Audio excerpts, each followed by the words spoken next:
Everyone, इस video में मैं आप सबके साथ बात करूंगी कि हम बैंक एग्जाम के लिए अपनी स्पीड एंड एक्यूरेसी दोनों कैसे इम्प्रूव करें, प्लस पेपर के टाइम पे स्पीड एंड एक्यूरेसी कैसे मेंटेन रखें, इस पर बात करूंगी। हम सब जानते हैं कि प्री की कट ऑफ बहुत दिन ब दिन इंक्रीज होते जा रही है। स्पीड एंड एक्यूरेसी दोनों प्री के लिए बहुत ज्यादा इंपॉर्टेंट हो जाती है एंड बहुत इंपॉर्टेंट रोल प्ले करती है। तो हम कैसे इम्प्रूव करें, स्पेशली अगर हमारी स्पीड बहुत ज्यादा है प्लस एक्यूरेसी नहीं है, तब भी हमें कोई फायदा नहीं है, क्योंकि उतने क्वेश्चंस गलत हो जाएंगे, हम निगेटिव मार्किंग हो जाएगी एंड हम कहीं ना कहीं एक स्टेप बैक चले जाएंगे एंड कट ऑफ तो हाई जाती है तो हम कट ऑफ नहीं क्लियर कर पाएंगे।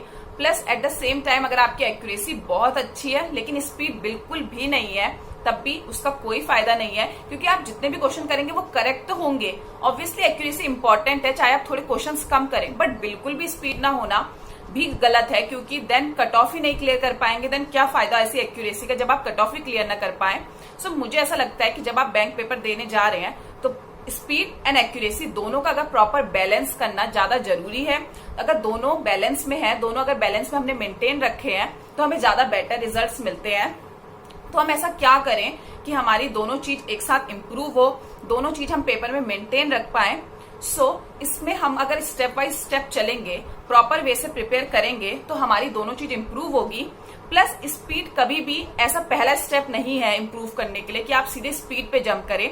स्पीड धीरे धीरे जब हम हर एक स्टेप फॉलो करते जाते हैं, एट द एंड आप स्पीड पे वर्क करते हैं। पहली चीज कभी भी स्पीड पे नहीं होती, तो हमें स्टेप बाय स्टेप वर्क करना है। फॉर एग्जाम्पल, हम कोई भी स्पोर्ट्स खेलने जाते हैं या कोई भी आप स्पोर्ट्समैन देख लीजिए जो कि स्पोर्ट्स खेलने जाता है, तो उनको जाते ही वहां पे ऐसा नहीं बोलते हैं कि सीधे आप स्पीड पे इंप्रूव करिए या आप बहुत फटाफट नहीं खेल रहे हैं या कुछ ऐसा। उनको हर एक बेसिक कॉन्सेप्ट, हर एक बेसिक चीजों पे वर्क किया जाता है। उनकी हर एक छोटी छोटी चीज देखी जाती है, एक्यूरेसी देखी जाती है, कितने तरीके से वो खेल रहे हैं। देन लास्ट में जाके जब वो इतनी प्रैक्टिस करते हैं देन वो स्पीड पे जाते हैं। सेम चीज आपकी यहाँ पे बैंक पेपर में भी अप्लाई होती है। आप हर एक स्टेप फॉलो करेंगे, उसके बाद ही आपकी स्पीड इंक्रीज होगी। एट द एंड हम स्पीड पे आएंगे, पहले हम एक्यूरेसी पे वर्क करेंगे, देन हम स्पीड पे वर्क करेंगे, तभी हमारा प्रॉपर बैलेंस होगा। तो सीधे स्टेप्स की बात करते हैं, क्या क्या स्टेप्स हैं। सबसे पहला स्टेप है जो कि है कॉन्सेप्ट का। मैं हमेशा बोलती हूँ, हर वीडियो में बोलती हूँ, अपने कॉन्सेप्ट पे वर्क करिए। अगर आप पेपर देने बैठे हैं, यही एक प्रॉपर वे है अगर आपको प्री मेंस दोनों निकालने हैं। सबसे पहली चीज, अपने कॉन्सेप्ट की क्लैरिटी रखिए। हर एक चीज के बेसिक पे जाइए, छोटी छोटी चीजों का। शुरू में आपको बहुत टाइम लग सकता है, बट इट्स ओके। आप अपने कॉन्सेप्ट पे वर्क करिए, क्योंकि वो आपको लॉन्ग टर्म बेनिफिट देंगे। जब आप स्टार्टिंग पे, जब आपके पेपर से कुछ दिन पहले आप सोचते हैं हम इम्प्रूव कैसे कर ले स्पीड, या हम क्या कर ले कि हमारी स्पीड एकदम से इम्प्रूव हो जाए, तो आप शॉर्ट टर्म चीजें देख रहे हैं। हो सकता है किसी को उससे बेनिफिट मिले, बट ऐसा नहीं है कि हर किसी को बेनिफिट मिले। 10% को अगर बेनिफिट मिल भी जाता है तो 90% उस कैटेगरी में आते हैं जिनको प्रॉब्लम होती है, हमें फेलियर्स देखने का मिलता है। अगर आप स्टेप से चलेंगे आपको ज्यादा अच्छे रिजल्ट मिलेंगे। सबसे पहले अपनी कॉन्सेप्ट पे वर्क करिए। जैसे कि आप जैसे सिंप्लीफिकेशन कर रहे हैं, ये चीजें कर रहे हैं, तो सबसे पहले आप स्पीड मैथ्स के क्वेश्चन कर लीजिए। जैसे कि मैं हमेशा बोलती हूँ, आप एक बार उसके कॉन्सेप्ट तो पढ़िए, क्या चीजें होती हैं उसे देखिए तो सही, देन आप उसके क्वेश्चंस जाइए, देन उसको सॉल्व करिए। सेकेंड चीज आती है आपकी प्रैक्टिस। आप किस तरह से उसे प्रैक्टिस कर रहे हैं। सबसे पहले आपने कॉन्सेप्ट क्लियर कर लिए, देन आप उसी कॉन्सेप्ट जिसपे आपने वर्क किया है उसको आप प्रैक्टिस कर रहे हैं। जितनी आप प्रैक्टिस करेंगे कॉन्सेप्ट के साथ, वहां पे आपकी एक्यूरेसी इंप्रूव हो रही है, क्योंकि आपने कॉन्सेप्ट पढ़े हैं। प्रैक्टिस जो आप स्टार्टिंग लेवल पे प्रैक्टिस करेंगे ना, वो आपकी एक्यूरेसी इंप्रूव करेगा। देन धीरे धीरे जब आप अपनी प्रैक्टिस बढ़ाएंगे, क्योंकि आप क्वेश्चन से फैमिलियर होने लगेंगे, देन आपकी स्पीड इंक्रीज होगी। जब आप कॉन्सेप्ट और प्रैक्टिस का लेवल अच्छा हो जाएगा, एक लेवल हाई हो जाएगा, देन आपकी स्पीड इंप्रूव होती है। देन धीरे धीरे प्लस जब आप पेपर देते हैं, थर्ड स्टेप, जब आपने कॉन्सेप्ट प्रैक्टिस पहले से कर रखी है, स्पेशली पेपर से पहले मॉक क्विज़ेस ज्यादा दीजिए। इसलिए कहते हैं क्योंकि आपने पहले प्रैक्टिस तो करनी ही करनी है। उससे पहले क्या होता है, आपने जो करा है उसको आप एक साथ कर रहे हैं सब कुछ।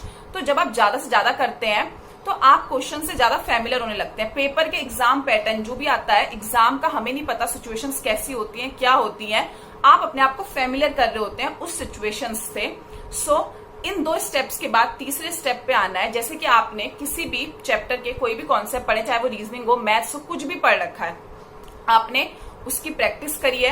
देन पहले तो आप चैप्टर वाइज करते हैं, पेपर से कुछ टाइम पहले हमेशा कोशिश करिए आप क्वेश्चंस एक साथ ले, जैसे कि रेशियो प्रपोर्शन है, प्रॉफिट लॉस है, ये सब क्वेश्चन आप एक क्वेश्चन इसका ले रहे हैं, दूसरा क्वेश्चन उसका ले रहे हैं, क्योंकि पेपर में कभी भी एक पैटर्न में नहीं आएगा।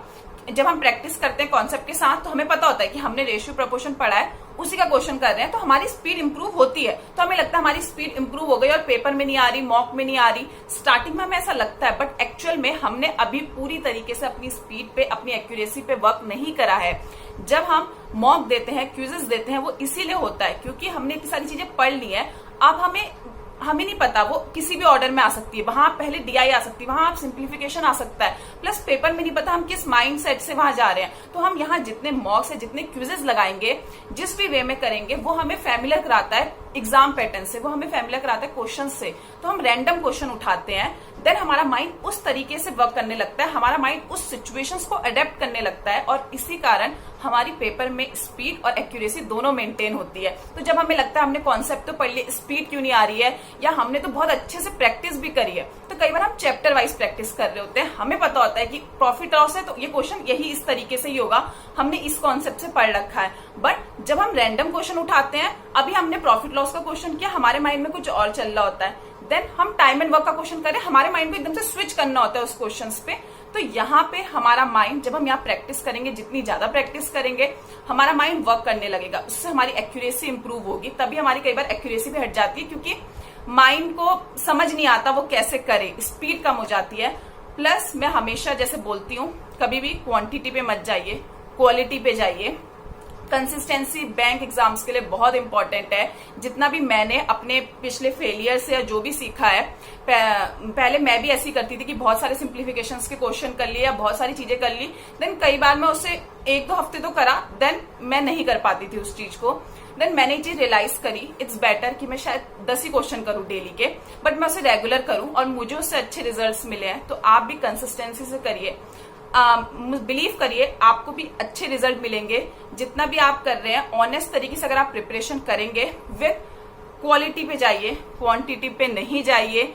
अब ऐसा भी नहीं है कि आप बिल्कुल ना प्रैक्टिस करें, ऑब्वियसली एक आपको थोड़ा बहुत तो मेंटेन रखना पड़ेगा कि आपको अगर क्लियर करना है कॉन्सेप्ट, लेकिन आप इतना ज्यादा भी मत जाइए कि हाँ पेपर आने वाले, आप इतना सारा कर दे रहे हैं कि आप अपनी कंसिस्टेंसी नहीं मेंटेन कर पा रहे उस चक्कर में। कुछ दिन तो आप बहुत करें, लेकिन कुछ दिन नहीं। सो कंसिस्टेंसी मेंटेन करिए एंड ये स्टेप्स फॉलो करिए, प्लस वही रैंडम क्वेश्चंस भी उठाइए। बिलीव मी, आपको बहुत अच्छे एंड बहुत पॉजिटिव रिजल्ट्स मिलेंगे, एंड आपकी पेपर में स्पीड भी आएगी, आपकी पेपर में एक्यूरेसी भी आएगी। बट आपको ऐसे ही चलना है, शॉर्ट टर्म के लिए नहीं जाना है कि हाँ हम 10 दिन पेपर से पहले या 20 दिन पेपर से पहले कैसे एकदम से इम्प्रूव कर ले स्पीड। बहुत लोग की होती होगी, बट 90% जैसे कि मैंने बोला कि जरूरी नहीं है हर बच्चा एक जैसा हो। ये एक ऐसा तरीका है जो हर किसी पे वर्क करेगा, सो उस हिसाब से करिए। बाकी आई होप आपको इससे हेल्प मिले एंड ये वीडियो आपको यूजफुल लगे। बाकी मिलते हैं नेक्स्ट वीडियो में, बाय बाय।